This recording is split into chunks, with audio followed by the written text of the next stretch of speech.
আল্লাহ কোথায়? তাওহীদুল আসমা ও সিফাতের ক্ষেত্রে আমাদের বিশ্বাস কেমন হওয়া উচিত? তাওহীদুল আসমা ও সিফাত কাকে বলে? আল্লাহর নাম ও গুণাবলীর ক্ষেত্রে আমাদের বিশ্বাস কেমন হওয়া উচিত? আল্লাহর সত্তাগত বিবরণের ক্ষেত্রে আমাদের ঈমান কেমন হওয়া উচিত? আসসালামু আলাইকুম ওয়া রাহমাতুল্লাহ। বিসমিল্লাহ ওয়াসসালাতু ওয়াসসালামু আলা রাসূলিল্লাহ ওয়া বা'দ। আত-তাহরিক টিভি কর্তৃক আয়োজিত আজকের এই সৌজন্য সাক্ষাতে ছোট্ট একটি বিষয় উল্লেখ করতে চাই, সেটি হচ্ছে তাওহীদুল আসমা ও সিফাতের ক্ষেত্রে আমাদের বিশ্বাস কেমন হওয়া উচিত। আসমা ও সিফাত, আসমা হচ্ছে ইসমের বহুবচন আর সিফাত হচ্ছে আল্লাহর বিবরণ, গুণগত বৈশিষ্ট্য। তো আল্লাহর নাম ও গুণাবলীর ক্ষেত্রে আমাদের বিশ্বাস কেমন হওয়া উচিত, এ মর্মে কোরআন এবং সুন্নাহর আলোকে আমরা যতটুকু বলতে পারি তা হচ্ছে, আল্লাহ নিজের জন্য যে সমস্ত নাম ও গুণাবলী কোরআনুল কারীমে সাব্যস্ত করেছেন এবং আল্লাহর জন্য নবী সাল্লাল্লাহু আলাইহি সাল্লাম সেই হাদিসে যে সমস্ত নাম ও গুণাবলী সাব্যস্ত করেছেন সেগুলিকে হুবহু বিশ্বাস করা। হুবহু শব্দটির মধ্যে কয়েকটি শব্দ নিহিত রয়েছে। এক নম্বর হচ্ছে বিলা তাহরিফ, মানে শব্দ বা অর্থের মধ্যে কোনো ধরনের পরিবর্তন না ঘটানো। ওয়ালা তাশবিহ ওয়ালা তামসিল, অর্থাৎ কোনো ধরনের উপমা ও দৃষ্টান্ত না দিয়ে, এবং ওয়ালা তাকইফিন, কোনো অবস্থা জানতে না চেয়ে, ওয়ালা তা'তিলিন, এবং কোনোটিকে অস্বীকারও না করে হুবহু বিশ্বাস করা। অর্থাৎ আল্লাহর নাম ও গুণাবলীতে কোনো ধরনের শব্দ বা অর্থের মধ্যে কোনো পরিবর্তন না ঘটানো, কোনো উপমা ও দৃষ্টান্ত সাব্যস্ত না করা, কোনো অবস্থা জানতে না চাওয়া, না চেয়ে হুবহু আল্লাহ যেভাবে বলেছেন সেটিকে বিশ্বাস করা এবং কোনোটিকে অস্বীকারও না করা। এই হুবহু শব্দটির মধ্যে এতগুলি শব্দ নিহিত রয়েছে। সিফাত, সিফাত দুই ধরনের, সিফাত জাতিয়া এবং সিফাত ফেলিয়া, সত্তাগত বিবরণ এবং গুণগত বা কর্মগত বিবরণ। আল্লাহর সত্তাগত বিবরণের ক্ষেত্রে আমাদের ঈমান কেমন হওয়া উচিত?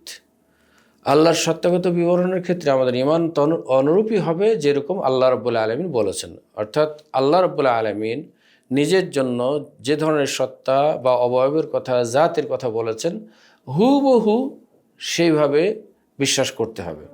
এইটির বিস্তারিত জানতে গেলে আমরা ছোট্ট যদি একটা প্রশ্ন করি, প্রশ্নের আলোকে যদি এটির উত্তর জানতে চাই তাহলে আমাদের জন্য আরেকটু সহজ হবে। সেটি হচ্ছে, আল্লাহ কি নিরাকার? এই প্রশ্নের উত্তর দেওয়ার আগে আমরা জানি যে নিরাকার শব্দের অর্থ কি। নিরাকার মানে হচ্ছে যার কোনো অবয়ব, কোনো জাত নেই, সত্তা নেই, সেটিকে বলা হবে নিরাকার। অতএব আল্লাহ কি অবয়বহীন, সত্তাহীন, জাতহীন? এই প্রশ্নের উত্তর যদি আমরা খুঁজি তাহলে অবশ্যই দেখতে পাবো কোরআনুল কারীমে আল্লাহ রাব্বুল আলামিন নিজের সত্তার ব্যাপারে কি বলেছেন, নিজের জাতের ব্যাপারে কি বলেছেন, সেটি স্পষ্ট করে আমরা হুবহু বিশ্বাস করার চেষ্টা করব। সেটি হচ্ছে, আল্লাহ রাব্বুল আলামিন বলেন নিজের হাতের ব্যাপারে, অকালাতিল ইয়াহুদু ইয়াদুল্লাহি মাগলুলাহ গুল্লাত আইদিহিম ওয়া লুইনু বিমা ক্বালু বাল ইয়াদাহু মাবসুতাতান। ইয়াহুদরা বলল যে আল্লাহর দুই হাত সংকুচিত। এই কথা বলার কারণে আল্লাহ রাব্বুল আলামিন তাদেরকে লানত করলেন, অভিসম্পাত করলেন এবং বলেন বরং আল্লাহর দুই হাত প্রশস্ত। তাহলে এখানে হাতের কথা পাওয়া যাচ্ছে, আল্লাহর নিজের হাতের কথা। সুতরাং যার হাত আছে সে নিরাকার হতে পারে না। অপর আয়াতে আল্লাহ রাব্বুল আলামিন বলেন, ইয়া ইবলিসু মা মানাআকা আন তাসজুদা লিমা খালাকতু বিয়াদাইয়া। হে ইবলিস, আমি যাকে নিজের দুই হাতে সৃষ্টি করেছি তাকে সিজদা করতে তোমাকে কিসে বারণ করলো? কি কারণে তুমি সিজদা করলে না? আদম আলাইহিস সালামকে সৃষ্টি করার পরে সিজদা করতে বলেছিলেন, সবাই সিজদা করেছিল, কিন্তু শুধুমাত্র ইবলিস সিজদা করেনি। তখন আল্লাহ রাব্বুল আলামিন তাকে বললেন, ইয়া ইবলিসু মা মানাআকা আন তাসজুদা লিমা খালাকতু বিয়াদাইয়া। আমি যাকে নিজের দুই হাতে সৃষ্টি করেছি তাকে সিজদা করতে তোমাকে কিসে বাধা দিল, মানা করলো কিসে? তার মানে এখানে স্পষ্ট প্রমাণিত হয় যে আল্লাহ নিজের হাতে সৃষ্টি করেছেন। অতএব যার হাত আছে সে নিরাকার হতে পারে না। হাতই সীমিত নয়, বরং হাতের আঙ্গুলও রয়েছে। আল্লাহ রাব্বুল আলামিনের হাতের ব্যাপারে, আঙ্গুলের ব্যাপারে সহিহ মুসলিমের হাদিস রয়েছে যে কিয়ামত দিবসে আল্লাহ রাব্বুল আলামিন সমস্ত সৃষ্টিকে ডান হাতে ধারণ করবেন।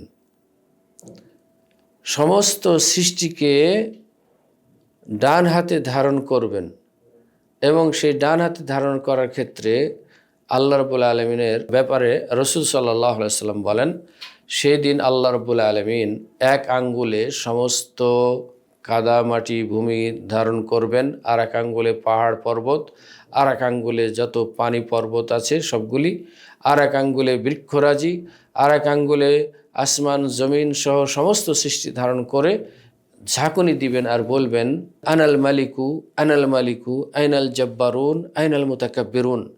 দেখো আমি মালিক, আমি মালিক, কোথায় সেই প্রতাপশালীরা, কোথায় সেই অহংকারীরা, দেখো আমার ক্ষমতা কত। সুতরাং এখানে হাত তো আছেই, হাতের পাশাপাশি হাতের আঙ্গুলের কথাও আল্লাহ রাব্বুল আলামিন বলছেন। সুতরাং যার হাত আছে, যার হাতের আঙ্গুল রয়েছে, সে নিরাকার হতে পারে না। অনুরূপভাবে আল্লাহ রাব্বুল আলামিনের পায়ের গোছার কথা বলেছেন, ওয়া ইয়াউমা ইউকশাফু আন সাক ওয়া ইউদআউনা ইলা সুজুদ। সেই দিন আল্লাহ রাব্বুল আলামিন নিজের সাক তথা হাঁটুর নিচে থেকে নিচের অংশকে সাক বলা হয়, এই সাককে উন্মুক্ত করে দিবেন এবং সিজদা করতে আহ্বান করবেন। যারা পৃথিবীতে সিজদায় অভ্যস্ত ছিল, সিজদা করা অভ্যস্ত ছিল, তারা সিজদা করতে সক্ষম হবেন, কিন্তু যারা সিজদা করেনি পৃথিবীতে, তারা সিজদা করতে চেষ্টা করবে কিন্তু ব্যর্থ হবে। সুতরাং যার পায়ের গোছা আছে, সাক আছে, সে নিরাকার নয়। অনুরূপভাবে পায়ের কদম, যে পায়ের উপরে আমরা ভর করে চলি, সেটার কথা হাদিসে পাওয়া যায়। কদম শব্দটি এসেছে হাদিসে এবং রিজিল শব্দটি এসেছে। কদম মূলত যে অংশে আমরা পায়ের ভর করে চলি সেটিকে বলা হয় কদম, আর পুরো পাকে বলা হয় রিজিল। তো হাদিসে দুটোই শব্দ পাওয়া যায়, রিজিল এবং কদম। যেদিন আল্লাহ রাব্বুল আলামিন সমস্ত সৃষ্টির ফয়সালা করে ফেলবেন, জান্নাতীরা জান্নাতে চলে যাবে, জাহান্নামীরা জাহান্নামে চলে যাবে, তখন জাহান্নামের সামনে গিয়ে আল্লাহ রাব্বুল আলামিন বলবেন, ইয়াউমা নাকুলু লি জাহান্নামা হালিম তালাআত। সেই দিন তিনি বলবেন যে তোমার কি পেট ভরেছে, তোমার কি পরিপূর্ণ হয়েছে? জাহান্নামও বলবে হালমিম মাজিদ, আল্লাহ আর বেশি কিছু আছে কি? মনে হয় যেন খুব কৌশলে বলছে জাহান্নাম। তখন হাদিসে এই আয়াতের তাফসিরে বলা হচ্ছে, ফাইয়াদাউ কাদামাহুল ইসরা, তখন আল্লাহ রাব্বুল আলামিন স্বীয় বাম পা, বাম কদম ওই জাহান্নামের মধ্যে চাপিয়ে দিবেন। তখন জাহান্নামের এক অংশ আরেক অংশকে মনে হয় যেন কম্পন শুরু হয়ে যাবে, ধারণ করবে এক অংশ আরেক অংশকে, আর বলবে কাত কাত ইয়া রব, যথেষ্ট হয়েছে, যথেষ্ট হয়েছে রব। অপর হাদিসে কদম শব্দটির পরিবর্তে রিজিল শব্দটি এসেছে, একই অর্থ। সুতরাং যার কদম আছে, যার সাক আছে, যার পা আছে, যার পায়ের গোছা আছে, যার হাত আছে, যার হাতের আঙ্গুল আছে, সে কখনো নিরাকার হতে পারে না। এখন আমাদের মাঝে সংশয় সৃষ্টি হলো, যদি আমরা বলি আল্লাহর হাত আছে, তাহলে তো আমাদেরও হাত আছে, অতএব আল্লাহর হাত আর আমাদের হাত একাকার হয়ে যাবে। সেজন্য আমরা হাতের অর্থকে পরিবর্তন করে কুদরত বলি। এটা হচ্ছে বড় ধরনের অপরাধ, কেননা হাতের অর্থ কুদরত পৃথিবীতে কেউ করেন নাই, রাসূল সাল্লাল্লাহু আলাইহি ওয়াসাল্লাম করেন নাই। সুতরাং আল্লাহর সাথে আমাদের যে দৃষ্টান্ত দিতে যাচ্ছি, আমরা শুরুতেই বলে এসেছি, কোনো ধরনের দৃষ্টান্ত বা উপমা দেওয়া যাবে না যে আমার হাত আল্লাহর হাতের মতো, আল্লাহর হাত আমার হাতের মতো। এই আশঙ্কায় পড়ে আমরা আল্লাহর হাতকে রূপান্তর করে কুদরত বলছি, এটি চরম অন্যায়। কেননা আল্লাহ রাব্বুল আলামিন বলছেন, ফালা তাদরিবু লিল্লাহিল আমসালা, তোমরা আল্লাহর জন্য কোনো দৃষ্টান্ত সাব্যস্ত করবে না। অতএব দৃষ্টান্ত দিতে গিয়ে আমরা আল্লাহর মূল জাতকে, সত্তাকে অস্বীকার করব, এটি কখনো কোনো মুমিনের পক্ষে সম্ভব নয়।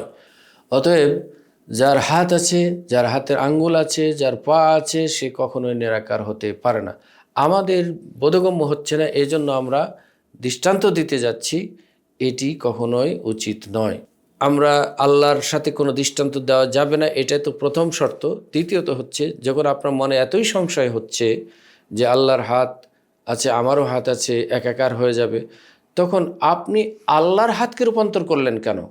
বরং আপনার নিজের হাতকে যদি বলতেন যে আমার হাত, আজ থেকে হাত বলবো না, আজ থেকে কুদরত বলবো, যেহেতু আল্লাহরও হাত আছে, আমারও হাত আছে, অতএব আমার হাতকে আর হাত বলবো না, হাতকে কুদরত বলবো, এটা যদি বলতেন তবুও কিছুটা মানানসই হতো। কেননা আল্লাহর উপরে হস্তক্ষেপ করা থেকে আমরা নিরাপদ থাকতে পারতাম।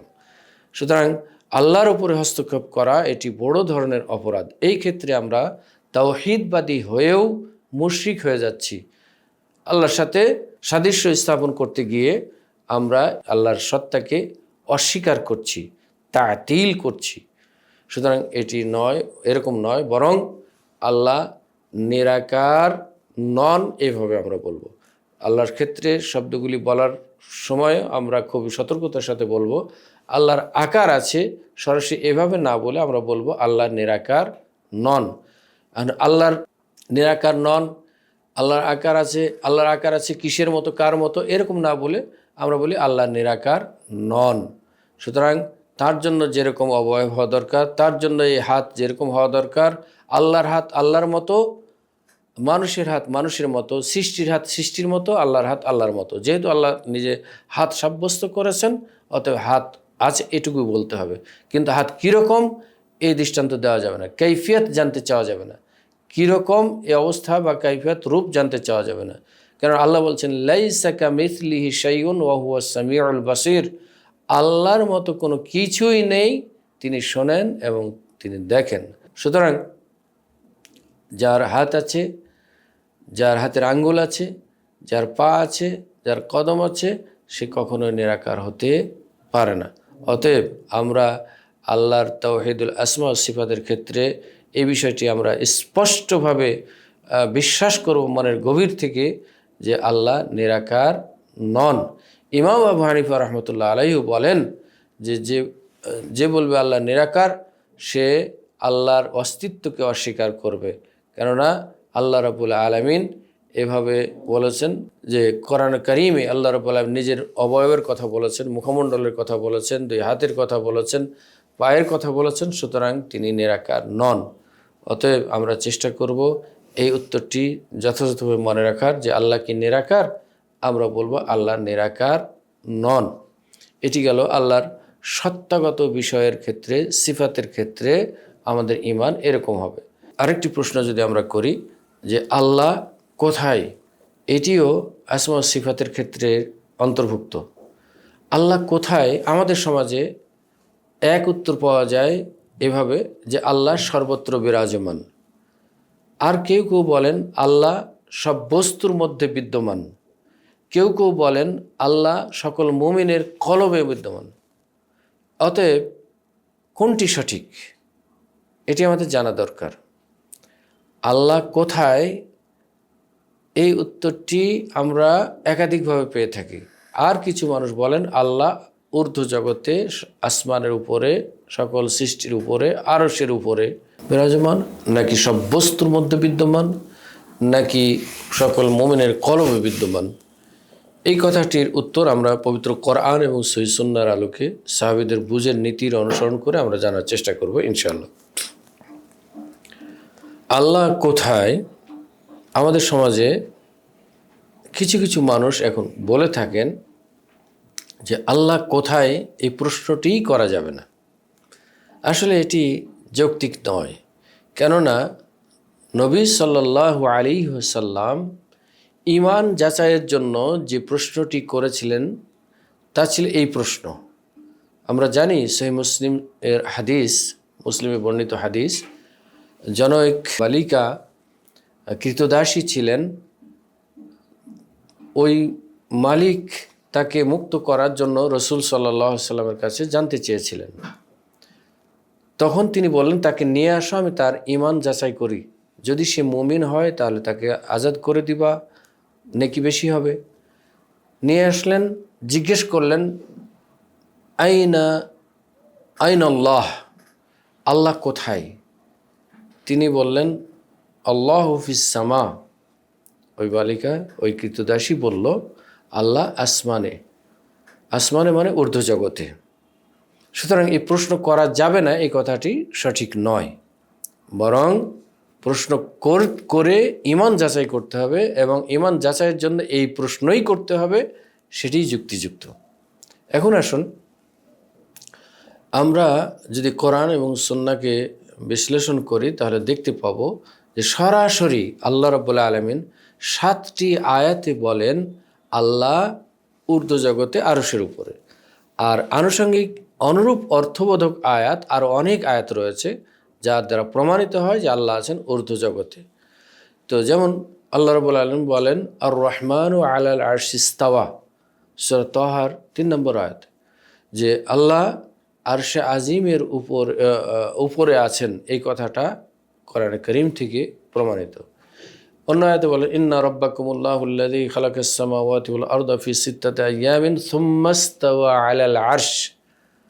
সুম্মা ইস্তাওয়া আলাল আরশ, এই শব্দটি প্রায় 7 জায়গায় আল্লাহ রাব্বুল আলামিন কোরআনের কারীমের মধ্যে উল্লেখ করেছেন। অতএব আল্লাহ আরশের উপরে সসত্তায় আছেন। সুতরাং আল্লাহ সর্বত্র বিরাজমান নন, বরং আল্লাহ আছেন আরশে আজিমের উপরে। ইমাম আবু হানিফা রহমতুল্লাহ আলাইহি বলেন, যে ব্যক্তি বলবে যে আল্লাহ কোথায় আছেন আমি জানি না, তাহলে সে কাফের। যে ব্যক্তি বলবে মা আদরি আইনাল্লাহ, আল্লাহ কোথায় এটি আমি জানি না, ফাহুয়া কাফের, তাহলে সে কাফের। কেননা আল্লাহ বলছেন আর রহমানু আলাল আরশি ইস্তাওয়া। ইমাম আবু হানিফা রাহিমাহুল্লাহ এই কথাটি বলছেন, যে দলিলটি বলছেন যে আল্লাহ আছেন আরশের উপরে, আর তুমি মুসলিম হয়ে কেন জানবে না? সুতরাং আল্লাহ আরশের উপরেই আছেন, এটি ইমাম আবু হানিফার বিশ্বাস। অথচ আমরা ইমাম আবু হানিফা রাহিমাহুল্লাহর মাযহাবের অনুসরণের দাবি করে বলে থাকি যে আল্লাহ সর্বত্র বিরাজমান। না, আল্লাহ সর্বত্র সসত্তায় বিরাজমান নন। ইমাম আবু হানিফা রহমতুল্লাহ আলাইহি আরও বলেছেন যে যে ব্যক্তি বলবে যে আল্লাহ আরশে আছেন, আরশের উপরে আছেন, তবে আরশ কোথায় আছে তাও আমি জানি না, তাহলেও সে কাফের। কেননা আল্লাহ বলছেন যে আরশ হচ্ছে পানির উপরে। ওয়া কানা আরশুহু আলাল মা, যখন আল্লাহ রাব্বুল আলামিন সকল সৃষ্টি শেষ করলেন তখন আরশ ছিল পানির উপরে। এই পানির বিবরণের ক্ষেত্রে তাফসীরে যা পাওয়া যায়, হাদিসে যা পাওয়া যায়, তা হচ্ছে এই পানি হচ্ছে ঊর্ধ্ব জগতে সকল সৃষ্টির উপরে যে আসমান রয়েছে, সর্বোচ্চ আসমান, সেই আসমানের উপরে এই পানির স্তর, এই পানির স্তরের উপরে হচ্ছে আরশ। সুতরাং আরশ হচ্ছে সকল সৃষ্টির ঊর্ধ্ব সৃষ্টি। সকল ঊর্ধ্ব জগতে যত সৃষ্টি আছে সকল সৃষ্টির উপরে হচ্ছে আরশ, আর আল্লাহ রাব্বুল আলামিন আছেন এই আরশেরও উপরে। সুতরাং আল্লাহ সর্বত্র বিরাজমান নন, সসত্তায় সর্বত্র বিরাজমান নন, বরং সসত্তায় তিনি আরশের উপরেই বিরাজমান। অতএব আমরা যদি কেউ বিশ্বাস করি যে আল্লাহ সসত্তায় সর্বত্র বিরাজমান, তাহলে এই আয়াতগুলিকে অস্বীকারের শামিল হবে। অনুরূপভাবে আমরা যদি বলি যে আল্লাহ সব বস্তুর মধ্যে বিদ্যমান, তাহলেও আমাদের ঈমান ঠিক থাকবে না। কেননা সর্বশ্বরবাদীদের বিশ্বাসের সাথে মিলে যাবে। হিন্দুদের বিশ্বাস হচ্ছে সর্বশ্বরবাদী, অর্থাৎ সব কিছুকে তারা ঈশ্বর মনে করে। মুসলিম হয়ে যদি কেউ মনে করেন যে আল্লাহ সব বস্তুর মধ্যে বিদ্যমান আছেন, তাহলেও তার ঈমান সঠিক থাকবে না, কেননা আল্লাহ সব বস্তুর মধ্যে নয়। আর এই ধারণা থেকেই আমাদের সমাজে কিছু মানুষ রয়েছেন যারা তথাকথিত গাউস কুতুবে বিশ্বাসী, তারা বিশ্বাস করেন যে আল্লাহ সব বস্তুর মধ্যেই আছেন। এজন্য বলা হয়ে থাকে যে খানকা মাজারে যে সমস্ত খাবারের ডেক পাকানো হয়, সেটাকে তথাকথিত গাউস কুতুব দ্বারা পাক করা হয়, তারপরে খাওয়া হয়। তো এখন ওই গাউস কুতুব দ্বারা পাক করার আগেই কুকুরে এসে মুখ দিয়ে ফেলেছে, তখন সাধারণ জনগণ দেখে ফেলেছে যে কুকুরে খেয়েছে, অতএব এই খাবার তার খাওয়া যাবে না। তখন ওই খানকা মাজারে যারা আছেন তারা এইভাবে বলে বসলেন যে কায়া বদলাইছে রে মাওলা, কায়া বদলাইছে, কুত্তা হয়ে মাওলা মোদের খানা পাক করিয়াছে। তো তো এই যে দৃষ্টান্ত দিলেন যে আমার মাওলা রূপ পরিবর্তন করে কুকুর হয়ে এসেছেন, নাউজুবিল্লাহ মিন যালিক। সুতরাং এই বিশ্বাস যদি কেউ করেন যে আল্লাহ মাওলা রব রূপ পরিবর্তন করে কুকুর হয়ে এসেছেন, তাহলে তার ঈমান বিল্লাহ ঠিক থাকবে না, আসমা ও সিফাতের ক্ষেত্রে তার ঈমান ঠিক থাকবে না। অতএব আল্লাহ সব বস্তুর মধ্যে নেই, সর্বত্র নয়। এবং আরেক দল বলে থাকি আমরা যে কুলুবুল মুমিনিন আরশুল্লাহ, মুমিনদের অন্তরে হচ্ছে আল্লাহর আরশ। এটিও সঠিক নয়। কথাটি আরবিতে বলা হচ্ছে, কিন্তু এটি কোরআনের কথা নয়, হাদিসের কথা নয়, বরং এটি কোনো একজন কবির কবিতা বা কথা বলা যেতে পারে। তাদের ধারণা এরকম যে মান্না গঞ্জমদার জমিন আসমা লেখে গুঞ্জমদার কুলুবে মুমিনা, আল্লাহ রাব্বুল আলামিন আসমান জমিন কোথাও জায়গা পেলেন না, অবশেষে মুমিনের কলবে এসে জায়গা নিলেন। এই ভিত্তি থেকে বলা হয়ে থাকে যে আল্লাহ মুমিনের অন্তরে আছেন। এই কথা যদি কেউ বিশ্বাস করেন, তাহলে তিনি ওয়াহদাহু লা শারীকা লাহু এর প্রতি ঈমান কোনোভাবেই রাখতে পারবেন না। কারণ পৃথিবীতে লক্ষ কোটি মুমিন রয়েছে, তাদের ধারণা অনুযায়ী প্রত্যেক মুমিনের অন্তরে একটি করে আরশ রয়েছে এবং প্রত্যেক আরশে একজন করে আল্লাহ রয়েছেন, রব রয়েছেন। সুতরাং মুমিন হবে একাধিক, আরশ হবে একাধিক, আল্লাহ হবেন একাধিক, নাউজুবিল্লাহ মিন যালিক। এই বিশ্বাস নয়, বরং মুমিনের অন্তরে আল্লাহ সসত্তায় নেই, সব বস্তুর মধ্যে আল্লাহ সসত্তায় নেই, সর্বত্র আল্লাহ বিরাজমান নন সসত্তায়, বরং আল্লাহ সসত্তায় আরশে আজিমের উপরে। যদি এটা ধরে নেওয়া হয় সাময়িক বিশ্বাসের, তাদের বিশ্বাসের আলোকে, তাহলে রসুল সাল্লাল্লাহু আলাইহি সাল্লাম তো মুমিন ছিলেন। তিনি কেন মেরাজের সময় এত দুর্গম কঠিন পথ অতিক্রম করে গেলেন আর উপরের দিকে? কার কাছে গেলেন? আল্লাহর কাছেই গেলেন। আল্লাহর সাথে সাক্ষাৎ করলেন, কথা হলো, কিন্তু সরাসরি সাক্ষাৎ হয়নি। কথা হয়েছে সরাসরি, কিন্তু দেখা হয়নি, পর্দার আড়ালে ছিলেন। তো যাই হোক, বলার উদ্দেশ্য হচ্ছে এই, যদি তার কলবেই আল্লাহর আরশ থাকে, সেখানে যদি আল্লাহ থাকেন, তাহলে তো তিনি এখানে বসেই মেরাজ হয়ে যেত। কেন এত দুর্গম পথ অতিক্রম করে গেলেন? সুতরাং যুক্তিতেও কোলায় না, দলিলেও কোলায় না যে আল্লাহ মুমিনের কলবে আছেন, বরং আল্লাহ নিজের সসত্তায় আরশে আজিমের উপরে আছেন। হ্যাঁ, আমরা যে সমস্ত আয়াত দিয়ে বলে থাকি যে আল্লাহ সর্বত্র বিরাজমান, সেগুলি হচ্ছে, যেমন একটি দলিল আমরা বলে থাকি, লা তাখাফ ইন্নাল্লাহা মা'ানা, তুমি ভয় করো না, নিশ্চয় আল্লাহ আমাদের সাথে রয়েছেন। গারে সওরের মধ্যে যেখানে আশ্রয় নিয়েছিলেন হিজরতের সময়, সেখানে যখন আবু বকর রাদিয়াল্লাহু তাআলা আনহুকে বললেন লা তাখাফ ইন্নাল্লাহা মা'ানা, তুমি ভয় করো না, নিশ্চয় আল্লাহ আমাদের সাথে আছেন। অন্য আয়াতে বলেছেন আমাদের দুজনের সাথে আল্লাহ, আরও তৃতীয় আরেকজন আল্লাহ আছেন। সুতরাং এই কথা অর্থ হচ্ছে যে আল্লাহ আছেন, তার মানে আল্লাহ সসত্তায় এখানে আছেন তা নয়, বরং আল্লাহর দৃষ্টি, আল্লাহর রহমত, আল্লাহর ক্ষমতা সর্বত্র সমভাবে বিরাজমান। আল্লাহ সসত্তায় আরশে বিদ্যমান থেকেই, বিরাজমান থেকেই সব জায়গায় সমভাবে সাহায্য করতে পারেন, সমভাবে দৃষ্টি দিতে পারেন, সমভাবে শুনতে পারেন, সব ক্ষমতার অধিকারী তিনি। অতএব এমন কোনো জায়গা নেই যেখানে আল্লাহর ক্ষমতা নেই। সুতরাং সেই দৃষ্টিকোণ থেকে বলা হয়েছে যে আল্লাহ আমাদের সাথে আছেন। আর দুনিয়ার দৃষ্টিতে যদি বোঝার জন্য বলে থাকি, আল্লাহর সাথে থাকার মানে হচ্ছে এরকম যে আমরা যদি পূর্ণিমার চন্দ্রের দিকে দেখি, তাহলে পৃথিবীর যে যে প্রান্ত থেকে দেখছি, সবাই মনে করতে পারে যে চন্দ্রটি আমার সাথে আছে, আমার কাছে আছে। আমি যেদিকে হাঁটছি চন্দ্র সেদিকেই হাঁটছে। তার মানে এ নয় যে চন্দ্র আমার সাথে আছে, চন্দ্র চন্দ্রের জায়গায় আছে, কিন্তু এমনভাবে বিকশিত হচ্ছে যে সব পৃথিবী থেকে, সব জায়গা থেকে সমভাবে দেখতে পাচ্ছে। ঠিক আল্লাহ রাব্বুল আলামিন আরশে আজিমের উপরেই আছেন, কিন্তু তার দৃষ্টি, তার ক্ষমতা, তার রহমত পৃথিবীর সর্বত্র সমভাবে বিরাজমান আছে। অতএব আল্লাহ স্বসত্তায় সর্বত্র বিরাজমান নন, স্বসত্তায় সব বস্তুর মধ্যে নন, স্বসত্তায় সব কলবের মধ্যে নন, বরং আল্লাহ আছেন আরশে আজিমের উপরে। এটি হচ্ছে সঠিক বিশ্বাস। এই বিশ্বাস যদি আমাদের ব্যাঘাত হয়, তাহলে ঈমান বিল্লাহর প্রতি, আল্লাহর প্রতি যে আমরা ঈমান পোষণ করছি, এই আল্লাহর সত্তার প্রতি ঈমানের ক্ষেত্রে, আল্লাহর আসমা ও সিফাতের প্রতি ঈমানের ক্ষেত্রে আমাদের ঘাটতি হয়ে যাবে। অতএব আল্লাহর এই সত্তাগত এবং গুণগত বিবরণের ক্ষেত্রে আমরা মনে করব যে আল্লাহ যেভাবে নিজের বিবরণ দিয়েছেন ঠিক সেভাবেই আমরা বিশ্বাস করব, কোনো পরিবর্তন করব না। অতএব আল্লাহ যেমন আরশে আজিমের উপরে আছেন, কিন্তু তার দৃষ্টি, তার ক্ষমতা সর্বত্র বিরাজমান।